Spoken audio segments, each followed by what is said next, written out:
Sa ngalan ng Ama at ng Anak at ng Espiritu Santo. Amen. Ang pagpapala na ating Panginoong Heso Kristo, ang pag-ibig ng Diyos Ama, at ang pakikipagkaisa ng Espiritu Santo naway sumainyong lahat. At sumainyo rin. Mga kapatid, aminin natin ang ating mga kasalanan upang tayo'y maging marapat gumanap sa banal na pagdiriwang. Inaamin ko sa makapangyarihang Diyos at sa inyo mga kapatid na lubha akong nagkasala sa isip, sa salita at sa gawa at sa aking pagkukulang. Kaya isinasamo ko sa mahal na Birheng Maria, sa lahat ng mga anghel at mga banal, at sa inyo mga kapatid na ako'y panalangin sa Panginoong ating Diyos. Kaawaan tayo ng makapangyarihang Diyos, patawarin tayo sa ating mga kasalanan at patnubayan tayo sa buhay na walang hanggan. Amen. Panginoon, kaawaan mo kami. Panginoon, kaawaan mo kami. Kristo, kaawaan mo kami. Kristo, kaawaan mo kami. Panginoon, kaawaan mo kami. Panginoon, kaawaan mo kami. Manalangin tayo.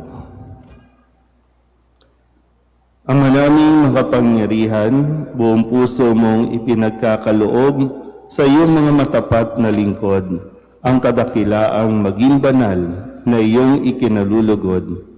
Ipagaloob mong mapag-alab kami ng ningas ng iyong Espiritu Santo na siyang pumuspos sa kalooban ni San Felipe Neri sa pamagitan ni Heso Kristo kasama ng Espiritu Santo magpasawalang hanggan. Amen.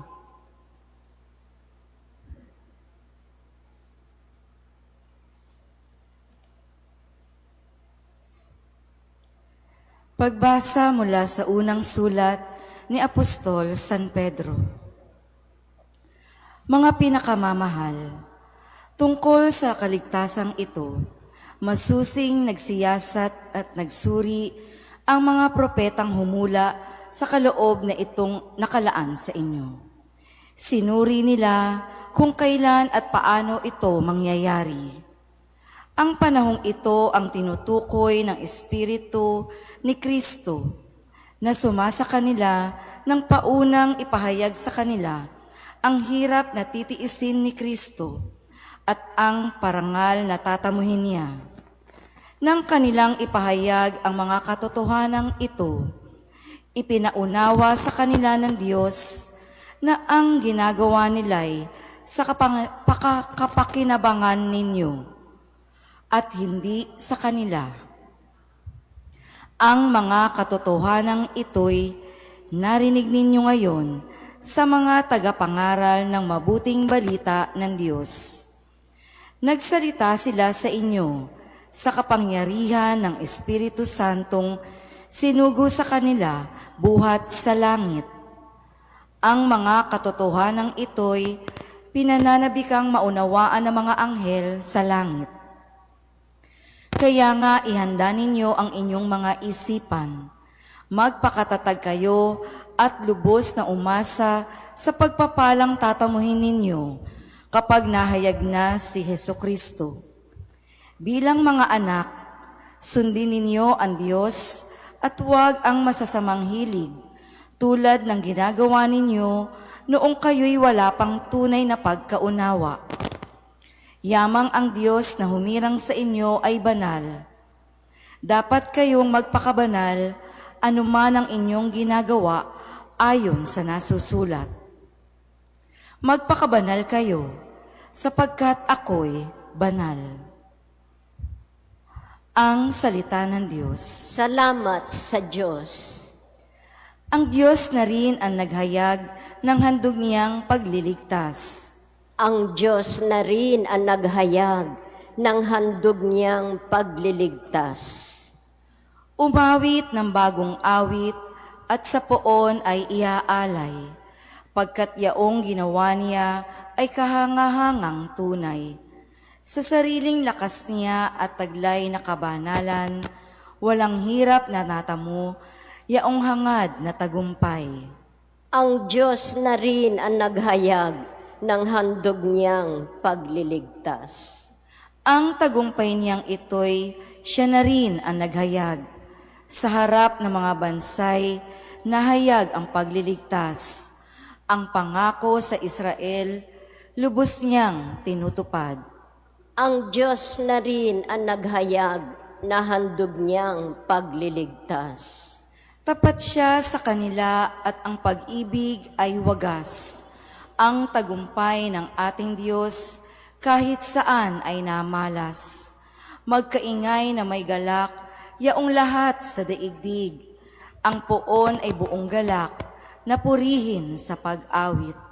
Ang Diyos na rin ang naghayag ng handog niyang pagliligtas.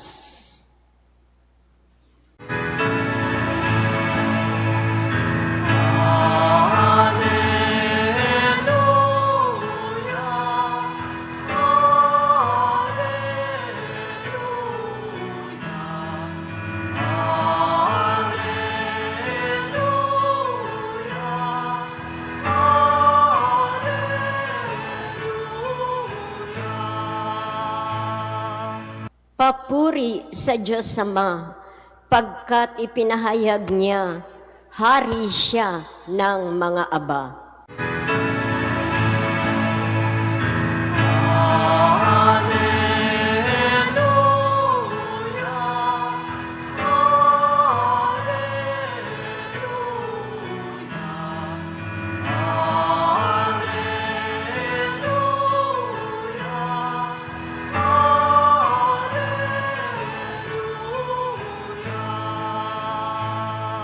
Sumainyo ang Panginoon. At sumainyo rin. Ang mabuting balita ng Panginoon ayon kay San Marcos.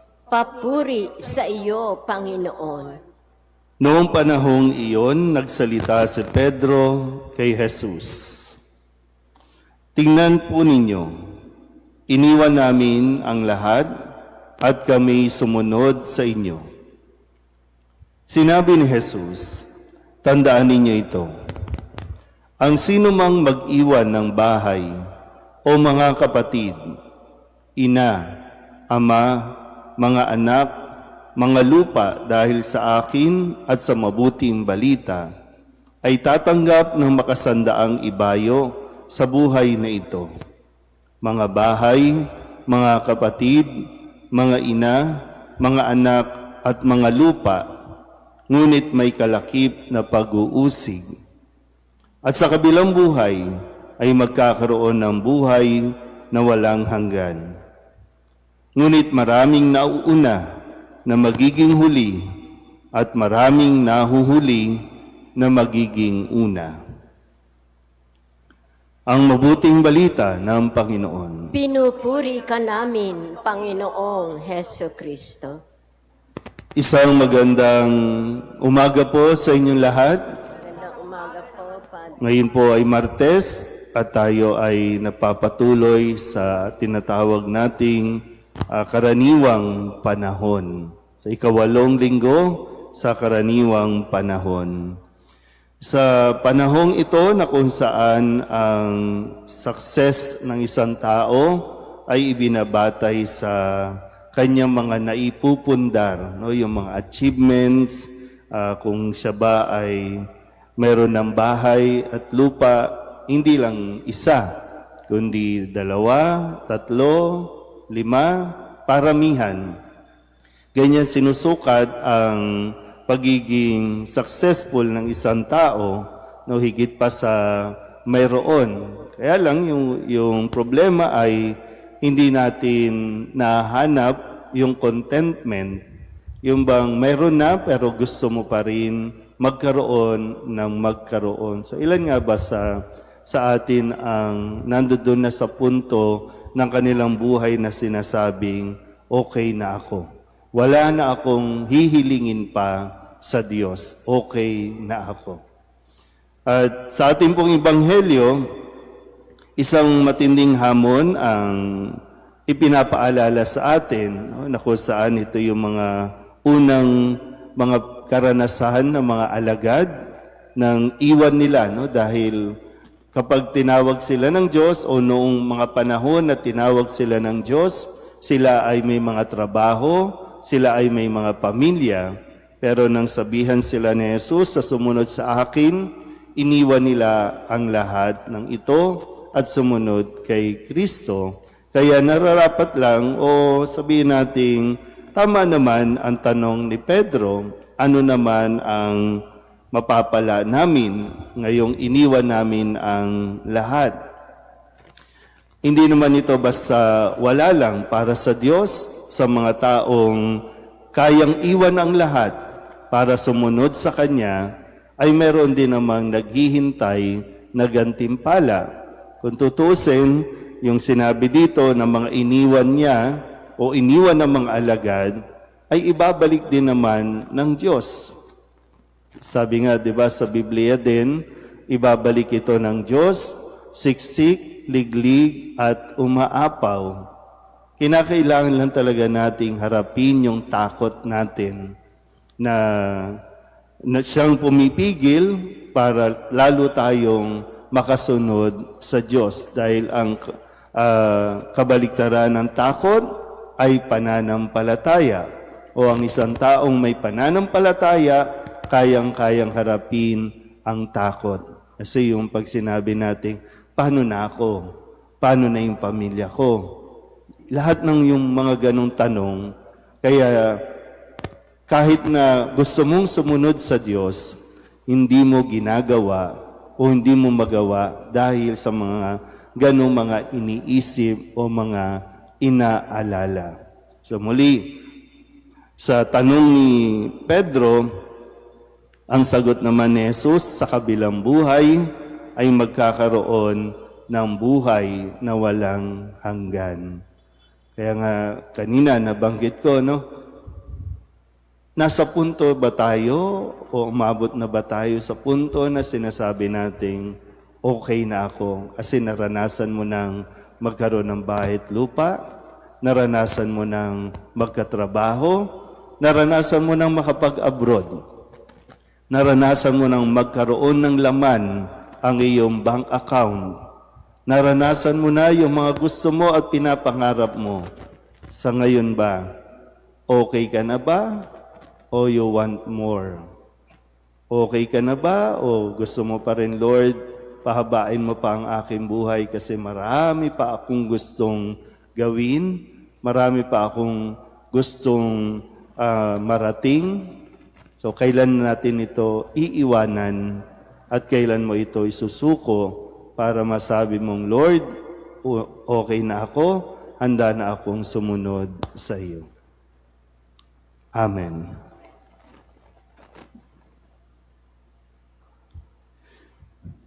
Ipinahayag mula sa panganib ng ating pagtitiwala sa mga layaw sa mundong ito, itinataas natin ang ating mga puso sa maalab na pananalangin sa Ama. Ang ating itutugon, Ama, Ikaw ang lahat-lahat sa amin. Ama, Ikaw ang lahat-lahat sa amin.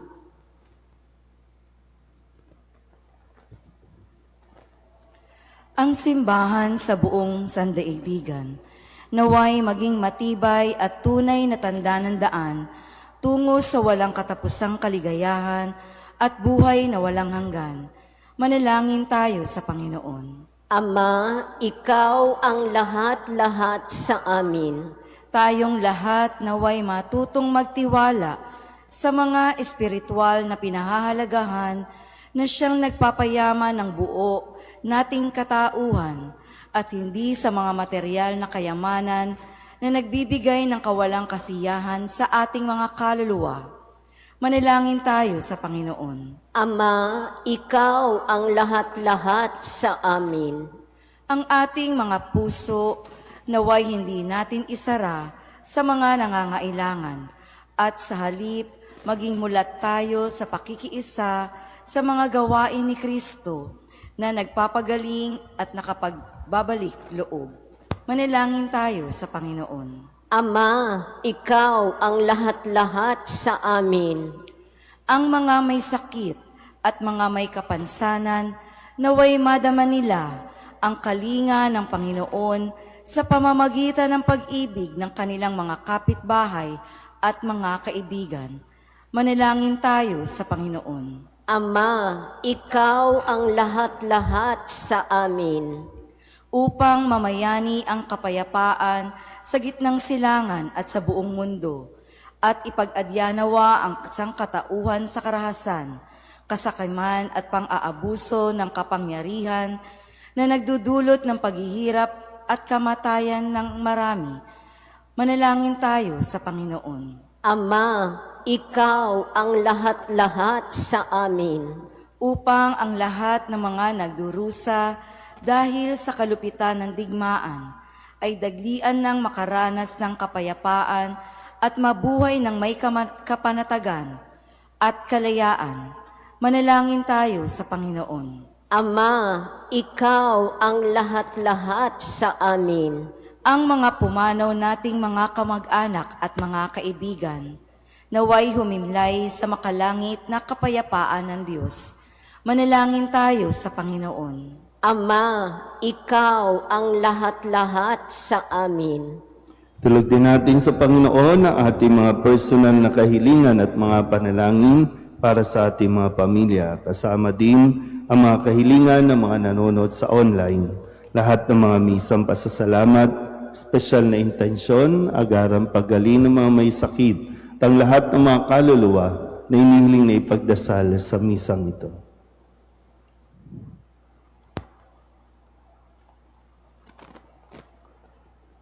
Ang lahat ng ito ay inihiling namin sa ngalan ni Kristong aming Panginoon. Amen.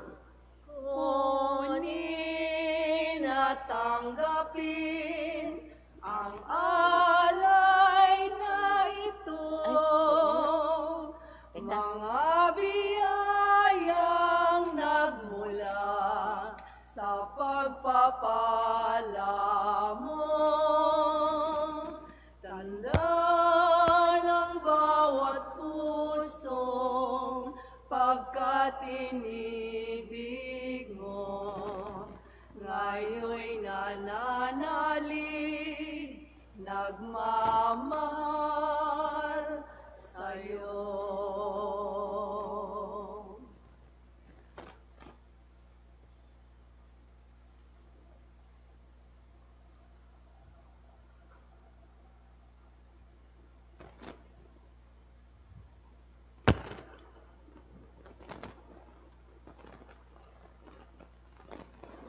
Manalangin kayo mga kapatid upang paghahain natin ay kalugdan ng Diyos amang makapangyarihan.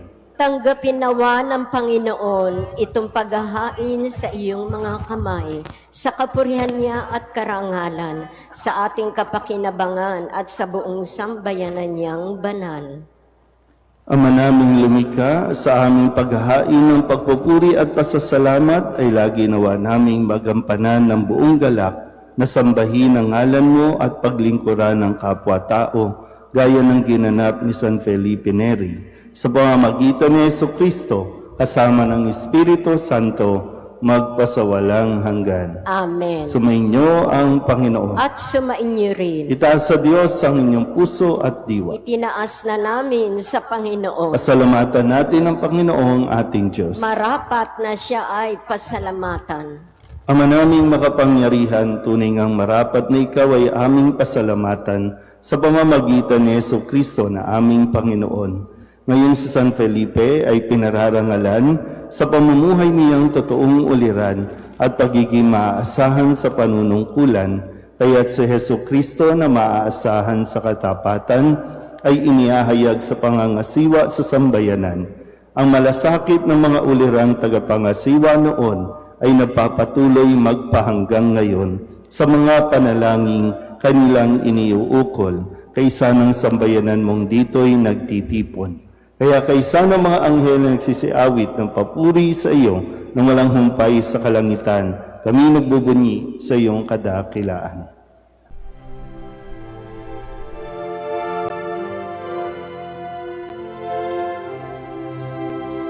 Santo, Santo, Santo, Panginoong Diyos makapangyarihan, napupuno ang langit at lupa ng kalwalhatian mo. Hosana sa kaitaasan, pinagpalang na paririto sa ngalan ng Panginoon. Hosana sa kaitaasan.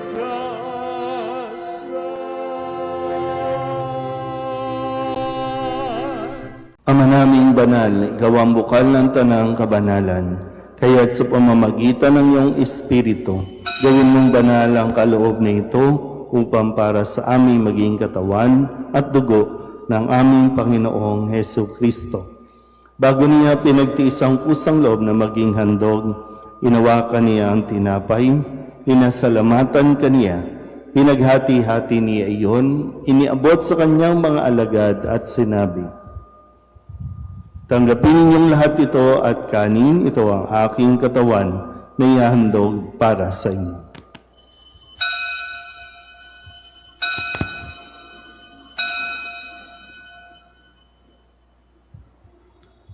Gayun din naman nang matapos ang hapunan, nawakan niya ang kalis, muli kaniyang pinasalamatan.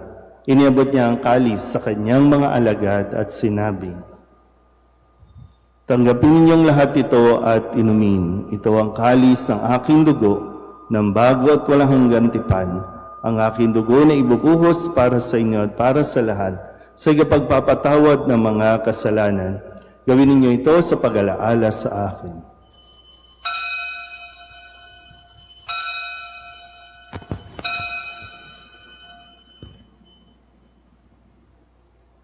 Ipagbunyi natin ang misteryo ng pananampalataya.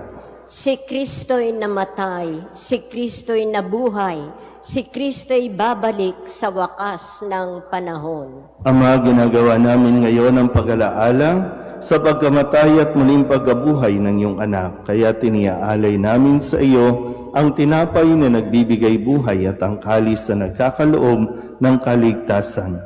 Kami napapasalamat dahil kami iyong minarapat na tumayo sa harap mo para maglingkod sa iyo. Isinasamo namin kami magsasalo-salo sa katawan at dugo ni Kristo ay mabuklod sa pagkakaisa sa pamamagitan ng Espiritu Santo.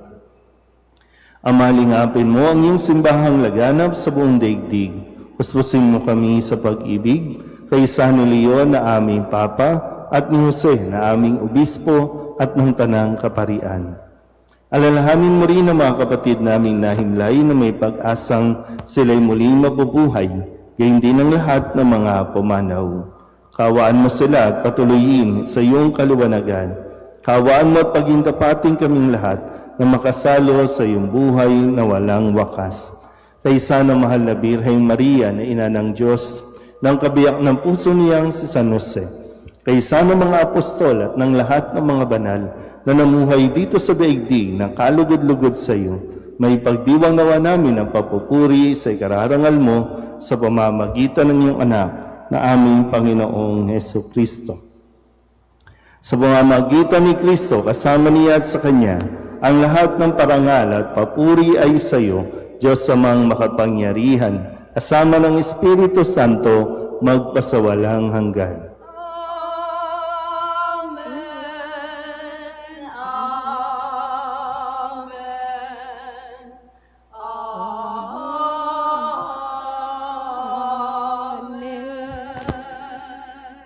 Sa tagubilin ng manakagagaling na utos at turo ni Jesus sa Panginoon natin at Diyos, ipahayag natin ang lakas loob.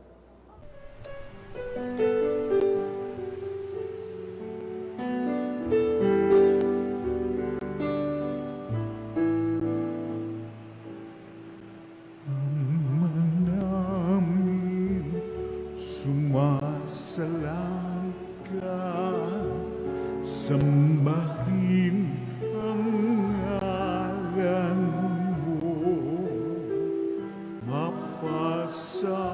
mapasamin ang kaharian mo, sundin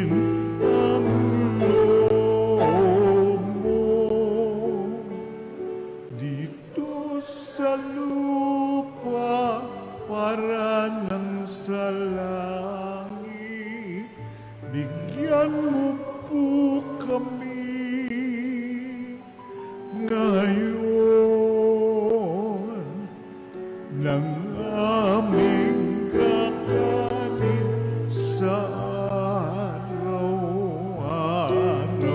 at patawarin mo kami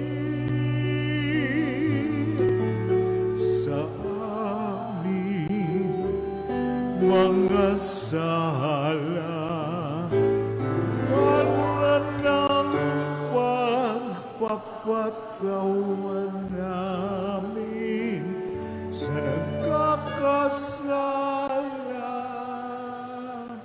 sa amin at huwag mo kaming ibang dulot sa tukso at yadya mo kami sa lahat ng masama. Hinihiling namin kami iadya sa lahat ng masama, pagkalooban ng kapayapaan araw-araw, iligtas sa kasalanan at ilayo sa lahat ng kapahamakan, samantalang aming pinananabikan ang dakilang araw ng pagpapahayag ng tagapagligtas naming sa Jesucristo. Sapagkat iyo ang kaharian, ang kapangyarihan, at ang kapurihan, magpakailanman. Amen. Panginoong Jesucristo, sinabi mo sa iyong mga apostol, kapayapaan ang iniiwan ko sa inyo, ang aking kapayapaan ang binibigay ko sa inyo. Tunghayan mo ang aming pananampalataya at huwag ang aming mga pagkakasala. Pagkalooban mo kami ng kapayapaan at pagkakaisa ayon sa iyong kalooban, kasama ng Espiritu Santo, magpasawalang hanggan. Amen. Ang kapayapaan ng Panginoon ay laging sumainyo. At sumainyo rin. Mabigayan po tayo ng kapayapaan sa isa't isa.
Ito ang kordero ng Diyos.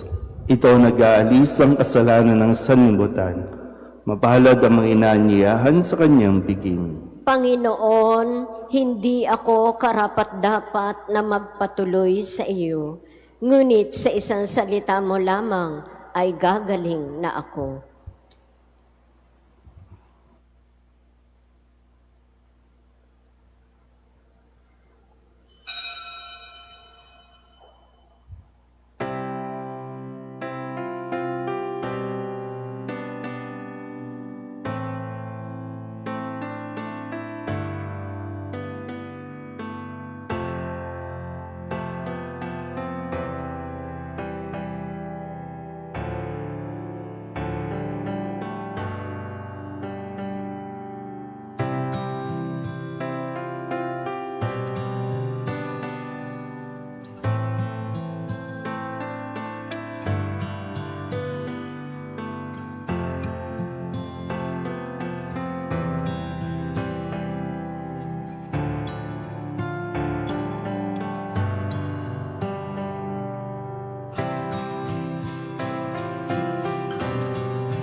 Manalangin tayo. Tumayo po ang lahat. Ama naming mapagmahal, kaming iyong pinapagsalo sa banal na pakikinabang, ay lagi nawang manabik na tumanggap sa pagkaing nagbibigay buhay, katulad ng naging pananabik ni San Felipe Neri sa pamagitan ni Jesucristo kasama ng Espiritu Santo magpasawalang hanggan. Amen. Sumainyo ang Panginoon. At sumainyo rin. At pagpalain kayo ng makapangyarihang Diyos, Ama at Anak, at Espiritu Santo. Amen. Tapos ng banal na misa, humayo tayo sa kapayapaan ni Kristo. Salamat sa Diyos. Magandang umaga po.